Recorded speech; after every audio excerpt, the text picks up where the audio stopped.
sober. I'm in love with this back here, the like legit screen, right? I'm used to AA. We're lucky if we have a chalkboard or maybe some dry erase markers. I'm like, look at me. Been waiting for years to have my name in lights, I'm telling you. Thank you, Randy, for asking me and being very accommodating. I was supposed to be your speaker next week, and I texted Randy and said, I have bad news and bad news.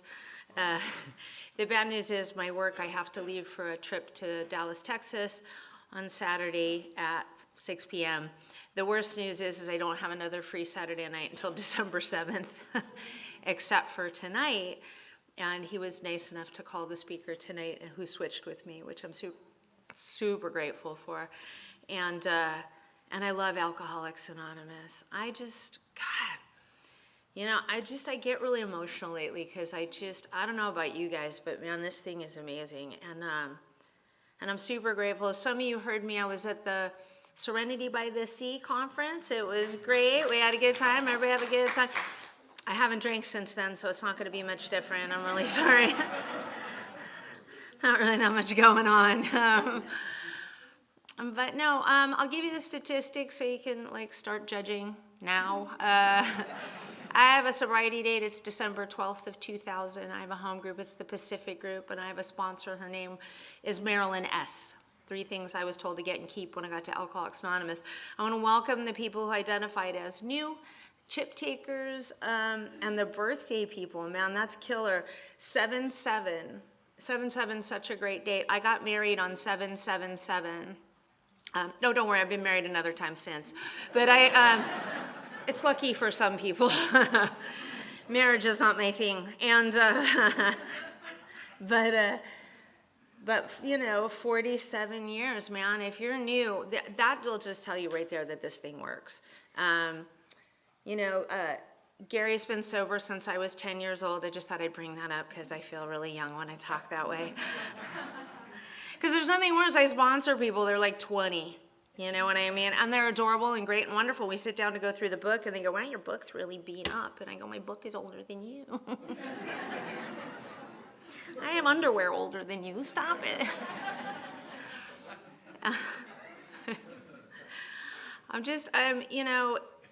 It's such a great life.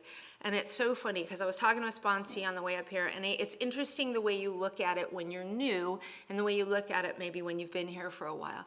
And she said, you're always like going somewhere to do things for AA on a Saturday night, like you don't have anything better to do. And, and like Gary said, like I can never repay you. Right, for the life you've given me, for the little car I pulled up in, for the dress I'm wearing, for the job I have, for the relationships in my life, man. Driving to Ventura is no big deal. I will tell you this, though. When I left the valley, it was 90 degrees. I know, it's a little chilly up here. You guys are like, we like it. I'm like, it's fine if you're prepared. I'm wearing like a sundress. It was sweating in the valley today. But yeah, I'm originally from Chicago.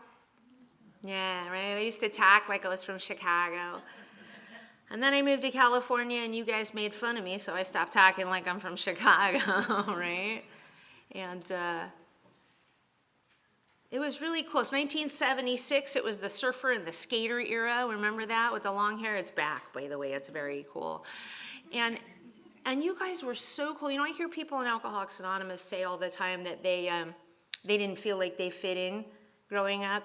And I didn't fit in here. Like, we moved to Bel Air, California. I know it sounds bougie, doesn't it? It wasn't. We were like the Bel Air hillbillies, right? And you guys were so cool. You were wearing OP shorts and hang 10 socks, right? Remember those? Senor Lopez ponchos, right? And Vans. And I had like some plaid polyester pants that pretty much came up to here and like nothing cool about me. And I'm always this short of being cool. I sent my mom out to the mall to get me some Vans. My mom came home with the Kinney, version of Vans. See, the old people nod, the young people have no clue what that even is. It's like Payless, but they don't have Payless anymore. They're Walmart, they're fake Vans, you know. And I didn't have a mom who was like, oh, I'm so sorry I got you the fake Vans. You never have to wear those again. My mom was like, I bought you those Vans. You're going to wear them every day. And you guys were mean, you know. And I was smart, but I didn't really fit in with the smart kids. And I wasn't pretty. I didn't fit in with the popular girls. And I wasn't athletic, so I didn't fit in with the jocks. But I found the stoners took me without an application, right? Right? Any stoners here? Yeah? You know, I always tell the stoners, hands go up really slow. Yeah. Still a little slow all these years. All right, because you and I would sit down and we'd smoke a little weed, and it didn't matter anymore that I was wearing fake Vans.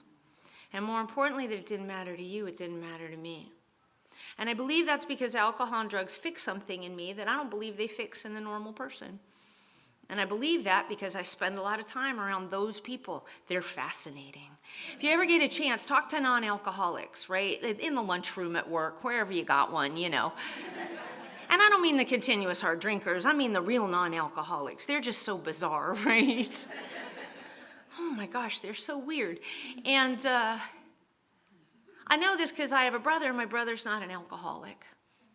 My brother and I, same sperm, same eggs, same womb, same upbringing. Everything's identically the same. And my brother is not an alcoholic. He's the weirdest guy I know. My brother has a wine cellar in his house, right? He keeps wine for like 10 years. I can't keep mouthwash in my house. Like, what's that all about, right? My brother's a school teacher in Arizona. He's adorable. He's been married to his wife for 25 years.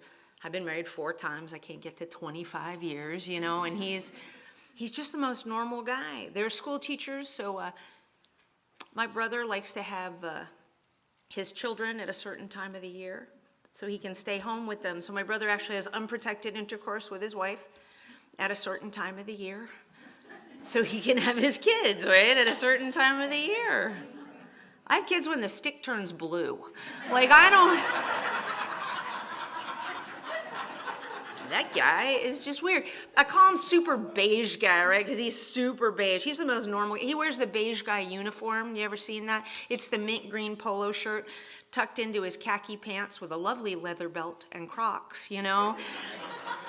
And he has a beige house and a beige car and a beige dog. He lives in Arizona. He's got a beige lawn. Like, everything is beige, right? And he's just the most normal guy. He's got 2 kids and just he's just normal. And I love to talk to him about drinking. I do. Like, this is my brother. This was great. I was visiting, he lives in Arizona. I was visiting Arizona not too long ago. And I said, we went out to dinner. We went to the Olive Garden, which is, by the way, the favorite restaurant of beige guys everywhere. My brother loves a good chain. And we're at the Olive Garden, and my brother's not drinking. And I'm obsessed with that because I'm an alcoholic, right? And I go, how come you're not drinking? And he says, oh, the wife and I are on Weight Watchers. It's too many points. See, you're my people, right? I'm calculating the points and figuring out, I'll just skip the food. We're fine. And so that guy, I ask him what happens to him when he drinks. And it's fascinating, right? And he says this. And he says, well, you know, I have a glass of wine, and I start to feel it. Good plan. Keep going. Keep going. Right. And then I have a second glass of wine, and I start to feel out of control. So I stop. Is that not the weirdest thing you've ever heard? I have my second drink, and I'm starting to feel in control. Right? I have my second drink, and we're good, right? I have my second drink, and I may have given you the keys in the beginning of the evening because drinking and driving is becoming a little problem. And now I'm taking my keys back because I can drive my car. And maybe an 18-wheeler, depending on what you have, right? My brother has a different effect produced by alcohol. And what I can tell you is I chase that effect into the gates of insanity and death, as our book talks about, right? And what that looks like is by the time I'm 17 years old, I drop out of school because school starts really early in the morning. Not really a fan of mornings.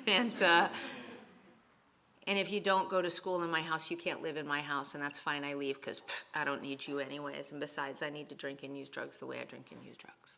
And by the time I'm 21 years old, I have the outside manifestation of a drug addiction. In those days, we were snorting a lot of cocaine. Wasn't really cool to smoke it yet, and like it's ever cool to smoke it.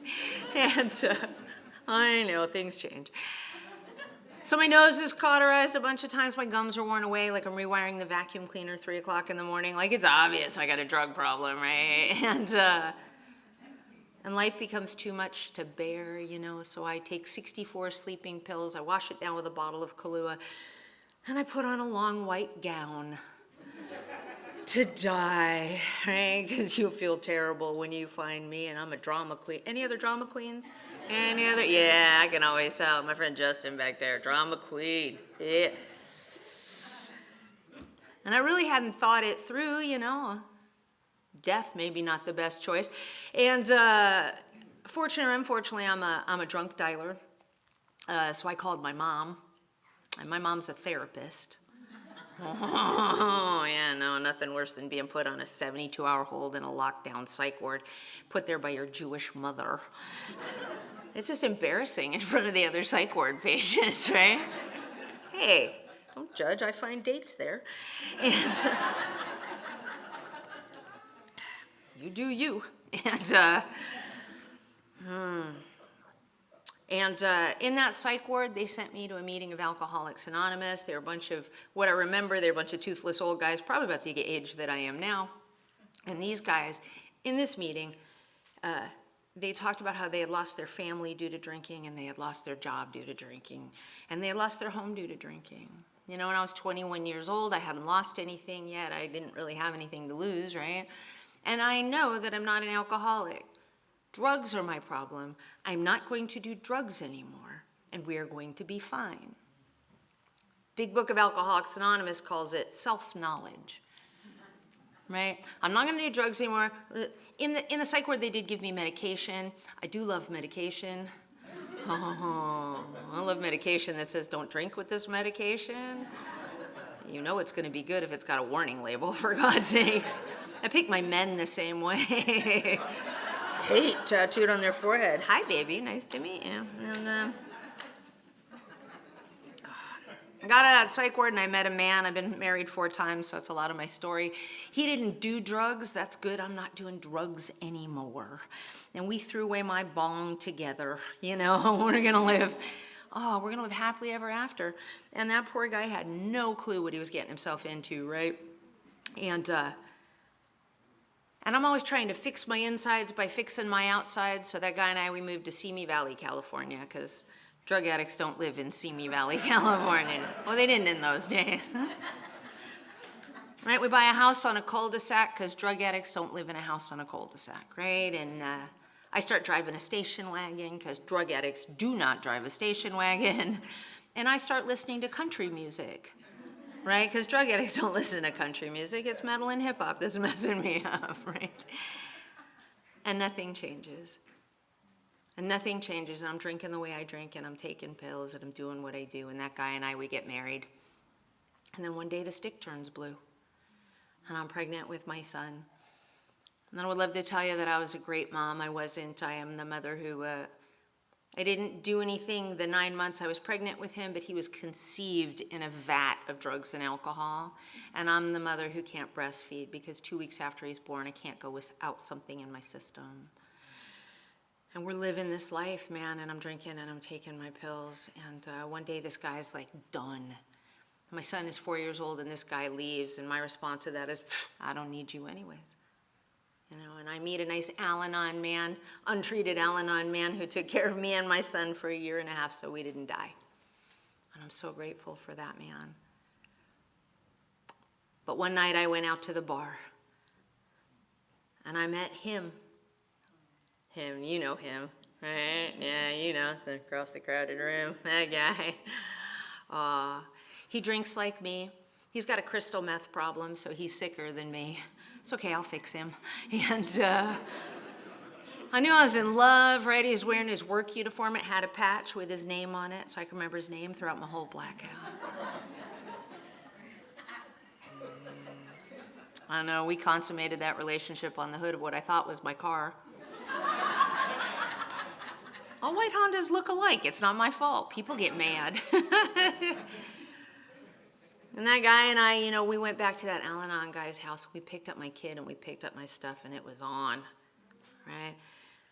We moved in to the building with his drug dealer across the street from my favorite bar, right? Because drinking and driving is a problem. I'm not going to stop drinking, so I better stop driving. And that guy and I, we got married. We got married in our apartment because he was on house arrest. And you've done that too. I know. It's so romantic. Nothing goes better with a rented tuxedo than an ankle bracelet. And by this time, my parents have disowned me in an email, right, because they're techno-savvy. And they say, we're not going to watch you die, and we're not going to watch you take our grandson with you. And my response to that is, I don't need you anyways. And I've lost my third job that year, and I've been hospitalized 4 times for drinking. And if you would have asked me if I was an alcoholic, I would have told you no. You know, I would have told you the problem was baby daddy.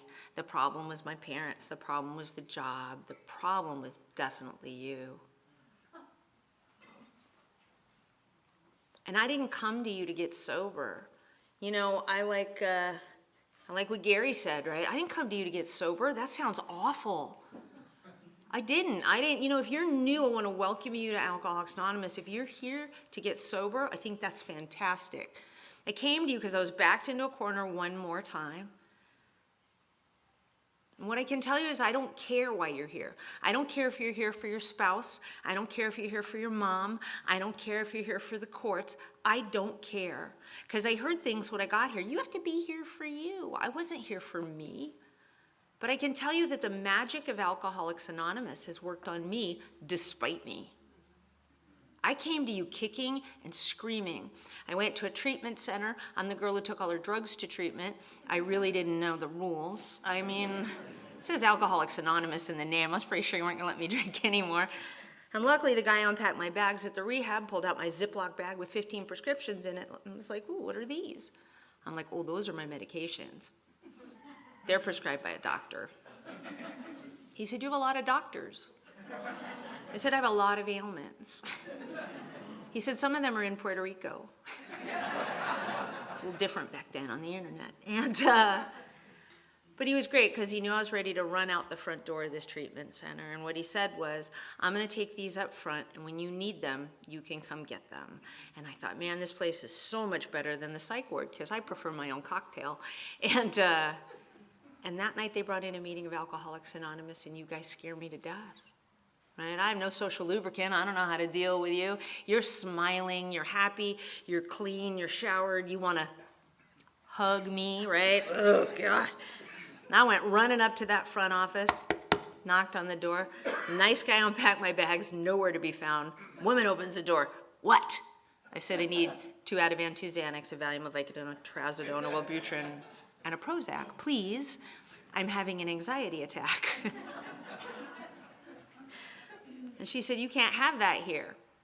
I said, no, you don't understand, right? Because that's the cry of the alcoholic is you don't understand. And she said, oh, yes, I do. The worst thing that's going to happen is you're going to hyperventilate, you're going to pass out on the floor, you're going to wake up, and you're going to be totally fine. And that's exactly what happened, and I hated you guys, right? I spent my first week in Alcoholics Anonymous watching meetings from behind like a sliding glass nurse's window in the treatment center.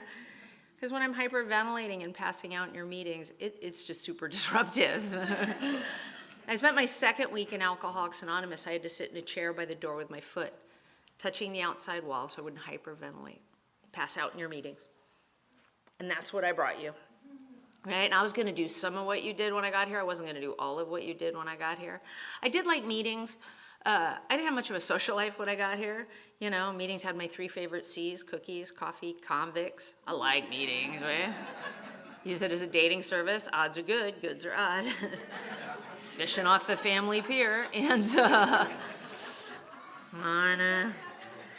they told me to take commitments. I'd like take commitments where I'd look cute, be the center of attention. I'd jump up, I was your chip chick, your literature chick, in a really short skirt. Look at me. And I was a lot younger then. And they told me to get a sponsor. I got a sponsor in name only, because every time I talked to that woman, she'd tell me what to do. I am horrible with authority figures. You know, they told me to work the steps. I'm not really a fan of action words. I don't want to work your steps, you know, work at a job, work out at the gym. I think I'll just hang out for a while. And they told me not to get in a relationship my first year. I got in my first sober relationship at a year and a day. Yeah, right? Followed the rules. Yeah. I work step none. I got no God. I got no sponsor. But we're going to meetings, right? We're going to be that old sober couple in the corner. You see them at every clubhouse. There's that old sober couple. I don't know how they got there. I'm sure it's just going to meetings, right? He had been out of jail for 8 days. Oh, no, we're in love. You know how this ends, huh? And in 9 months, he was loaded in my house. All the money was gone, and he was walking out my front door. And for me, this causes a problem because I have alcoholism. What I have at this point is a year and 9 months of completely untreated alcoholism, and my alcoholism demands treatment. It demands treatment with a spiritual solution as outlined in our book, or alcohol and drugs. So it was 8 days before my second sober birthday. That's 2 years without a drink or a drug if you're counting, and I had a plan. I was standing in my shower crying. I couldn't stop crying. I was going to buy a gun so I could blow my head off on my second AA birthday. So that's the best I got at 2 years without a drink. See, I thought when I came to you that if I stopped drinking, things were going to get better. But I have alcoholism. When I stop drinking without a sufficient substitute, things get worse, much worse. And luckily, I had trained my feet in Alcoholics Anonymous. I hadn't trained my brain here yet. My feet took me out of that shower and took me to a meeting where some wonderful women grabbed me, women who cared more about my life than my feelings. And if you're new, I hope someone cares more about your life than your feelings. And they said, you know, you do some of what we do here. You don't do all of what we do here, and you're dying of alcoholism. And on that day, I was desperate and willing. And if you're new, wish you desperation and willingness. Because if you're not, you won't do the things we do to stay here. And I would love to tell you that this is a story that from that day to this, I went to meetings, I worked the steps, I did everything you asked me to do, and now I walk through the fields every day with Bill, Bob, and Jesus.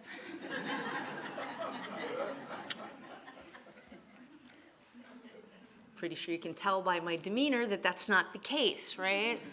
Defiance is the number one characteristic of the alcoholic, and so what happens for me is my willingness is completely dependent on my level of pain. So when I'm in pain, I come to you crying. I'll do what you want, I'll do your steps, I'll do everything you ask me to do, and then things get better. And then it's, wow, that meeting's all the way on the other side of town. They want me to get there early and set up chairs. And so I can tell you what I've learned. Like when I got sober, I thought it was going to be like this. Like sober, better, better, better, better, better, better, amazing, right? And what I find is it's more like this. Because life is lifey, right? Alcoholics Anonymous has given me the ability, right, to surf those waves. But that's what happens. I'm going to tell you real quick. I had a problem. You guys kept talking about something that bugged me. You guys kept talking about God. I'm not really a fan. I didn't want any of that, right? I came from a home with a punishing God, right? My mom was the kind of mom, you bang your knee on the coffee table, my mom would yell from the other room, God punishes, right? I don't want that dude to know where I live. Like, I've done some bad stuff, right? But I got really busy in Alcoholics Anonymous doing everything you asked me to do. I thought, well, I'll just not do the God thing. It'll be fine. And so what happened for me was I got busy in Alcoholics Anonymous and my life got really big. You guys taught me how to suit up and show up for a job, and I got a job, and I got a better job. And at 3.5 years sober, I got my son back. I'd lost custody of my son for 3.5 years.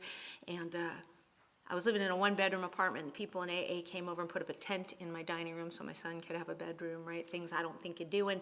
And at 5.5 years sober, I met a man. He was a 10-minute speaker at my meeting, and we fell madly in love. And I'm driving a BMW, and I got a good job.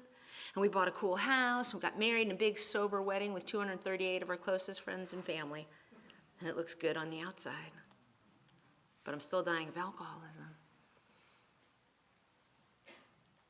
So at 8.5 years sober, I started thinking. This is where Morgan Freeman's voice comes in and goes, she should not be thinking. Right? Because I have a thinking problem, not a drinking problem. If I have a drinking problem, I just stop drinking and there's no problem. And I wouldn't be talking to you in Ventura on a Saturday night. But I have a thinking problem, and that thinking problem said this: I wonder if those people in AA are doing all the things they say they're doing. Like rigorous honesty? That kind of blows, doesn't it? And it started really simply with illegally downloading music because I think I'm entitled. And then I thought it was okay to cheat on my taxes. I mean, everybody cheats on their taxes, right? And then I thought it was okay to cheat on that husband with a 24-year-old boy who had 18 months sober and no regard to his welfare whatsoever. And I'm running around Alcoholics Anonymous doing shady stuff in and out of these rooms. And I'm sponsoring half the San Fernando Valley trying to transmit something I haven't got. And because I can talk a good game, right, I get the good water and the fancy parking space. Woo. And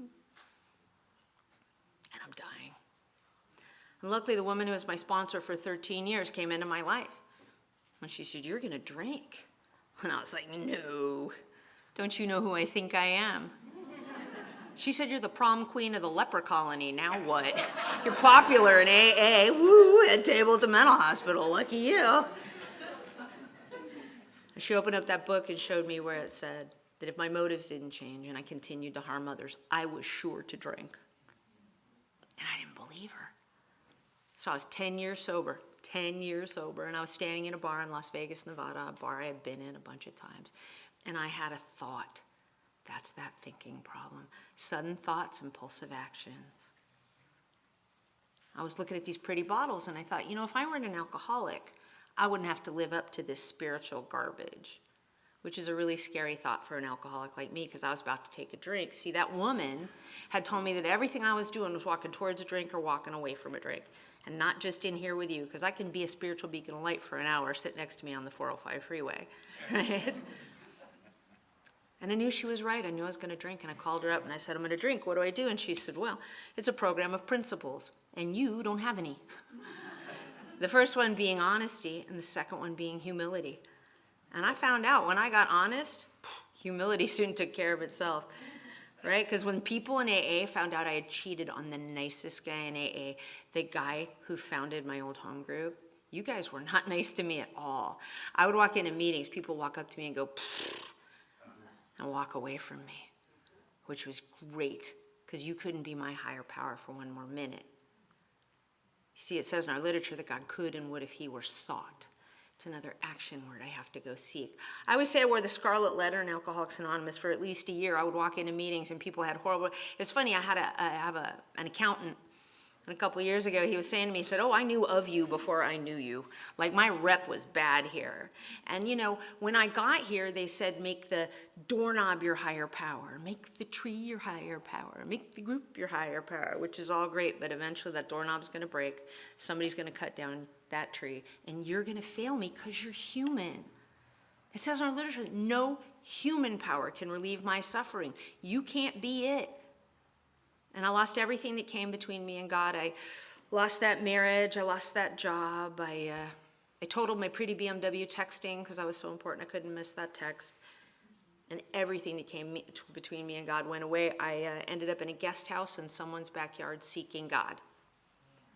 And having had a spiritual awakening as the result of these steps, it's all I get. I thought it was cash and prizes for the longest time, and I am the girl who loves a good cash and prizes game. However, I get a God, and I get to give it to somebody else, and that's it. I met another man. In case you've got a scorecard, that's husband number 4. Just keeping track. He lived in another country. I thought, man, this is going to be better. I know, right? I brought me along. Unfortunately, it got no better. And he lived in England, and I thought, there's AA in England. It's going to be fine, right? And I moved to England in 2014. I didn't move to like somewhere cool like London. I moved to like the Oklahoma of England. And not even like Oklahoma City. I mean like Enid, Oklahoma. I'm like, Cows, sheep, pubs, nothing. I'm like, it's gonna be fine, it's gonna be fine. And that they had one meeting a week, one meeting a night during the week, and it would move from town to town to town. There were no steps and traditions on the wall. Nobody had a book. Everybody was complaining about their day. In case you're wondering, they are a glum lot. And I thought, man, I'm gonna die here. I was looking for women, right? And there were no women. There were 2 women when I got there out of these 8 people, and one had 6 months sober, one had 20 years sober, and within 6 months of my arrival, the one with 20 years sober was diagnosed with cancer and passed away. And I thought, man, I've made a horrible mistake here. And there's no newcomers and no one to sponsor, and I kept calling my sponsor in tears.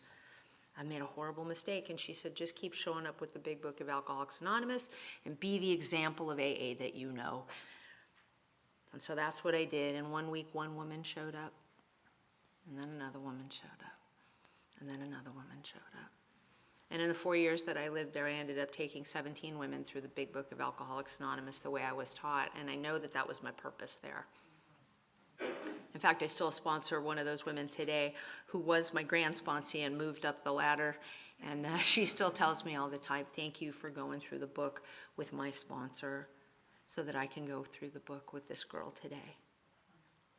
But my God also knows, right, that I'm super stubborn. Like, God could come down like, Charlton Heston God with like robes and staff and rah, and Lulu, I need you to go do my work in England. I'd be like, excuse me, I live in the valley and I'm super busy. So he sent me a cute guy with an English accent, and boom, I move, right? And in 2018, that marriage ended. I came running back to Los Angeles.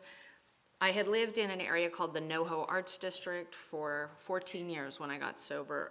First of all, it's a misnomer. There's lots of hoes. And so in 2000, I lived there, I know. In 2018, I went to move back, right? And I was like, it had gotten really expensive and I couldn't afford to live there. And I got offered a guest house in Northridge. Northridge. What's Northridge known for? An earthquake in 1994, right? I mean, we have a college there, but I'm pretty sure nobody goes there, right?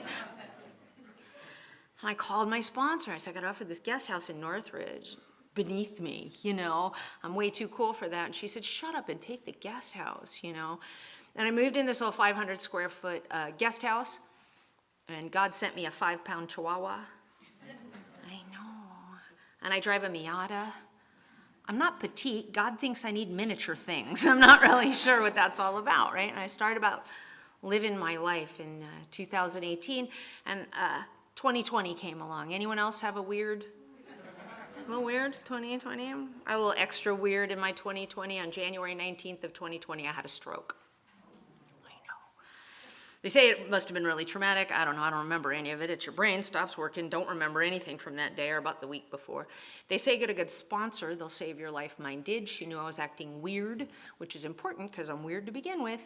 And she and my best friend got me to call 911. It's very time sensitive. You have exactly 3 hours to get the shot that clears the clot out of your brain and saves your life. They got me to call 911, and the paramedics showed up.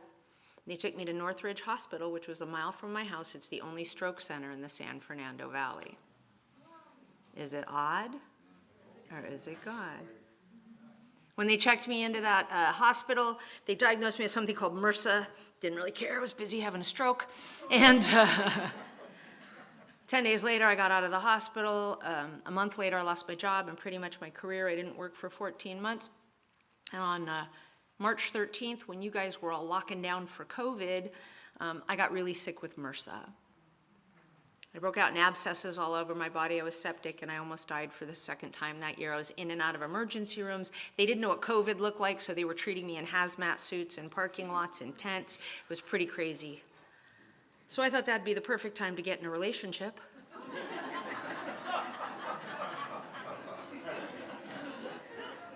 With a guy who was 25 years old, 4 months sober, and 5 days out of prison. Thank you very much. Some of us are sicker than others. Don't worry, it was fine. I knew his mom from AA.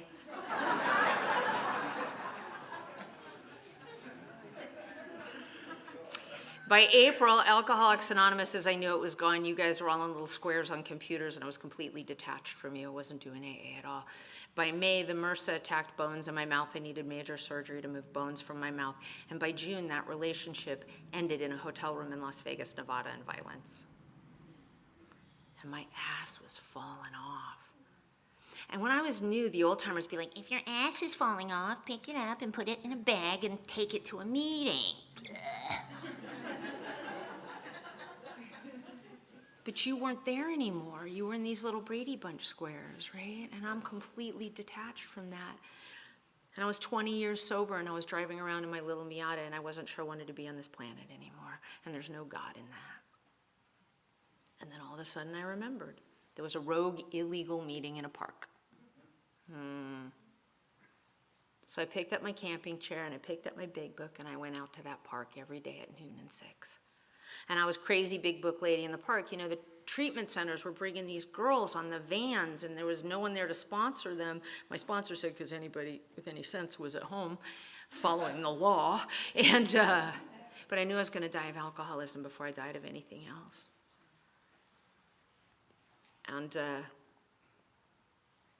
And I was crazy big book lady. They come off the vans, right? And I'd be like, you want to work the steps? You want to go through the book? I don't even have to be your sponsor. Don't even tell the treatment center. We're good, right? And we all got through. And that's what I used to say until 2 years ago, when that kid, that 25-year-old kid at 27 years old, who had gone through 10 more rehabs, OD'd and died. And I had to console his mom, who was my friend from AA. Like, we're not playing here anymore. Like, I know what my faults and mistakes are, right? I've done that inventory. I was a predator. And I don't do that anymore, but I can tell you that I did. I'm gonna tell you real quick, my brother, my perfect brother, I hated that guy. Oh, I hated that guy when I got sober, right? That dude, perfect. And my dad died when I was 24 years old, and my brother's 3.5 years younger than me, and he was kind of useless, and my dad was kind of a high-end hoarder. I needed to clean out all my dad's stuff. And my brother said he wanted one thing of my dad's. It was a Movado watch. So I went through my dad's stuff, and when I found the Movado watch, I picked it up and put it in my pocket. I never gave it to my brother. Screw that guy. So I'm 10 years sober, and my life is on fire here in Alcoholics Anonymous, right? You guys are hating on me, Scarlet Letter, you know, I'm that girl. I call my sponsor after a meeting with them. They were mean to me at the AA meeting. My sponsor goes, why don't you give your brother the watch?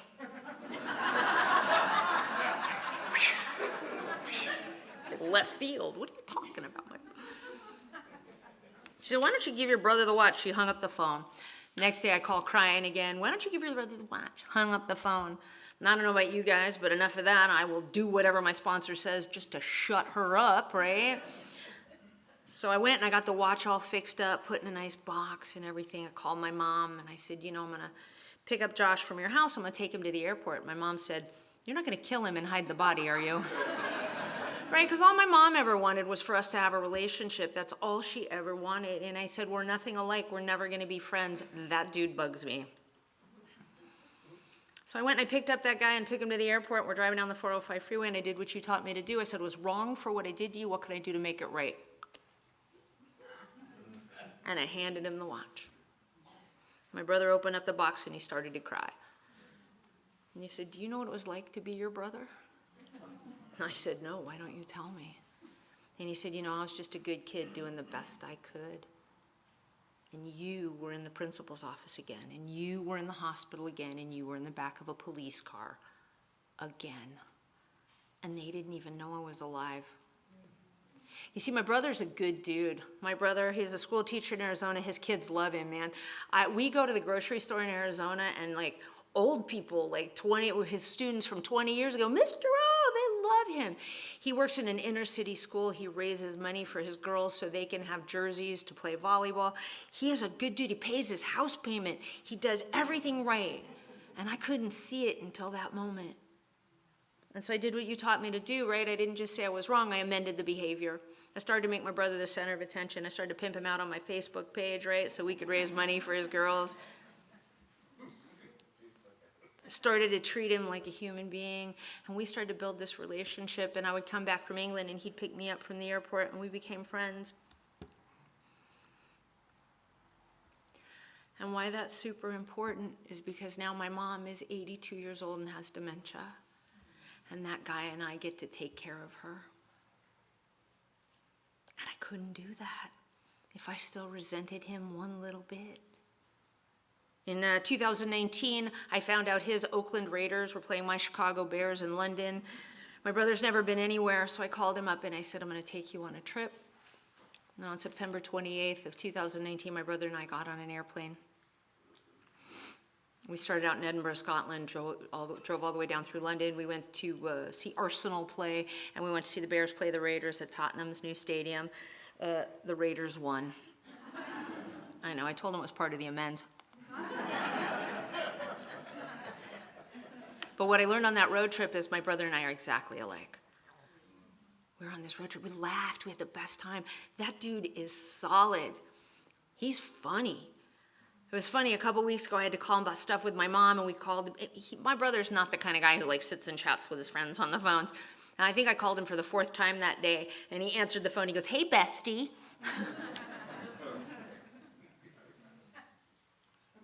When I got sober, I went to my mother to make amends. And my mother said, oh, we love you, just stay sober. But I also knew that my mother had said that the last year of my drinking, my mother has sat by the phone every night waiting for the police to call and say I was dead. And I went to my sponsor and I said, I don't think it's really sufficient. And she said, just keep showing up and being a good daughter. And for the last 23 and a half years, that's what I've done. And today what I can tell you is like 6 months ago when my mom stopped being able to take care of herself before she went to the assisted living, I got in a shower with my mom and I washed her hair. We're good. And not because I want to show up and do it, because you guys taught me that, I got sober and they said stupid stuff like, you know how you get self-esteem? By doing esteemable acts. Oh, okay, whatever. And here we are. I got sober at a place called Radford Hall. Radford Hall. They were the hippie ladies back then. Radford Hall has become very cool. I went there recently. They have like neon and stuff. It wasn't like that. Like in my day, it was like, Greg the homeless guy pulled up his shopping cart and he had a patch and told us how he lived in the bush.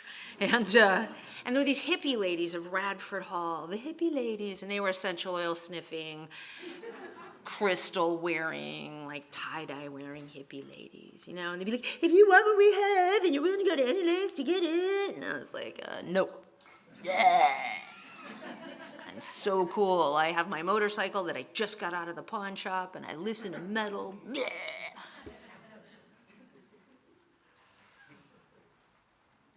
What these ladies were offering me was peace. So currently I am an essential oil sniffing, crystal wearing. It's not a tie-dye, but it's pretty heavy. These ladies, they were offering me peace. This peace that I didn't even want when I got here.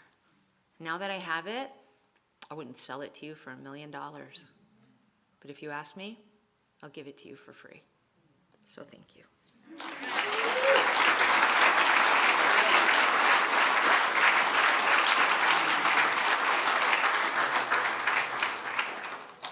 Let's thank our speaker again. Thanks, LuLu.